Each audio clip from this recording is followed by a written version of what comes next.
Welcome back to the channel, guys. If you haven't guessed by the intro and the tin hat that I have on my head, we're going to be discussing the M15 Adrian helmet. This being the helmet that the French Army went into the First World War with. Now, we do have some original photos and film, as you saw at the beginning, and some reenactor photos that a friend of mine submitted to me. First and foremost, this helmet is extremely light. It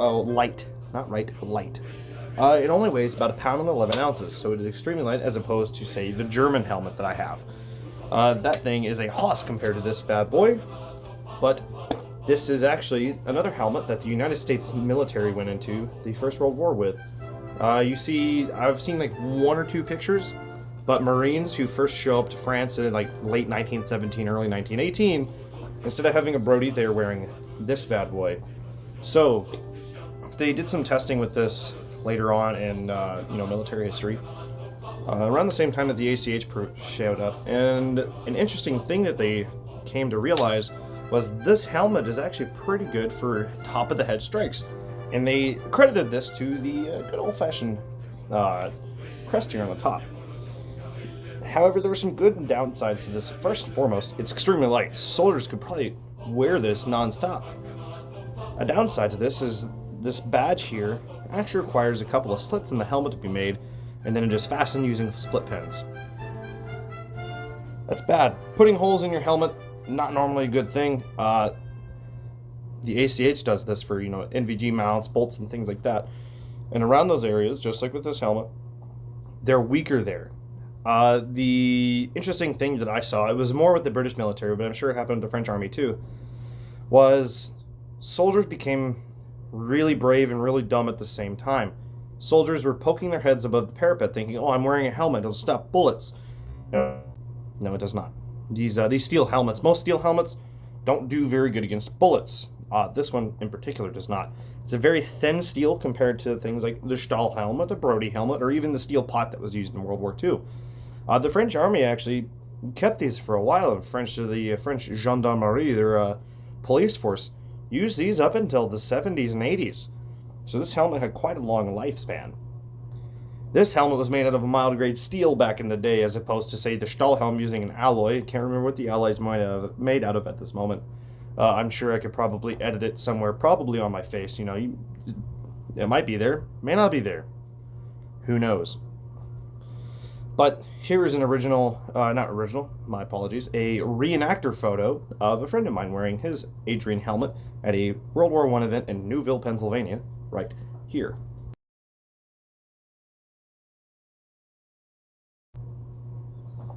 Here's another one right here.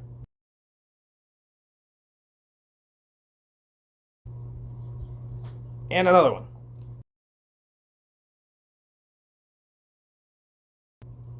Something that he does that I think makes sense is when he's trench raiding, he'll wear the helmet strapped down, which makes sense. You're running around, put this chin strap on, bam, your helmet doesn't really leave your face or your head, which is good because you don't want to lose this thing at no man's land, because if you lose it in no man's land, chances are you're not going to get it back.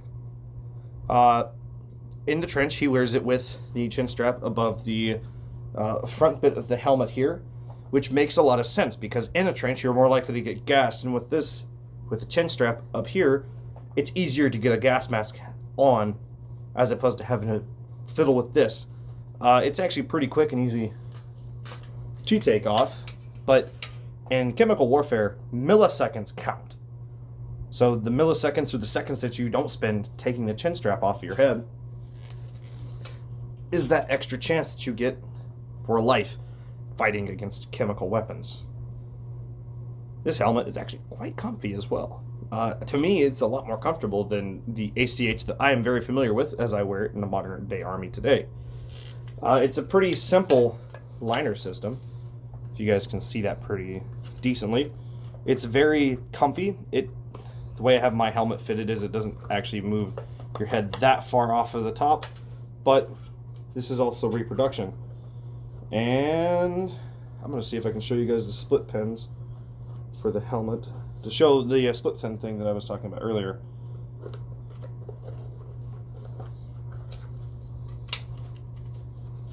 Yeah, see?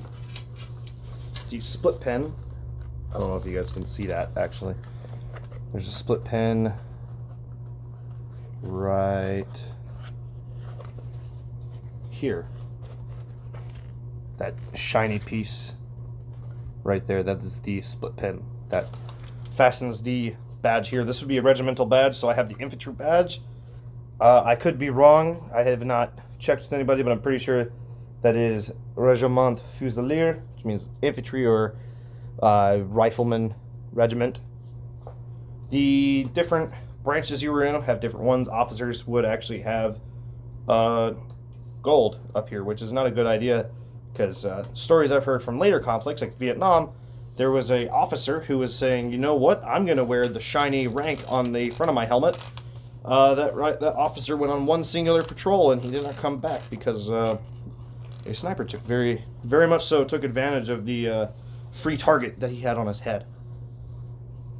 Long story short, if you're going to be an officer, don't wear shiny rank on your helmet, because your head will no longer be attached by the end of the day, guaranteed. But this helmet was the first modern combat helmet ever fielded in combat. Who would have thought, being a combat helmet. The only downside of this, to me anyway, is there's a couple. It doesn't protect as much of the head like, say, the Stahlhelm does. And it's pretty thin steel, as I said prior. One good thing about this is being so light is you can wear this thing forever and ever and ever. Well, that is all I have today. I will see you guys in the next video by Alan of Allensarsenal. Until then, I'll see you next time.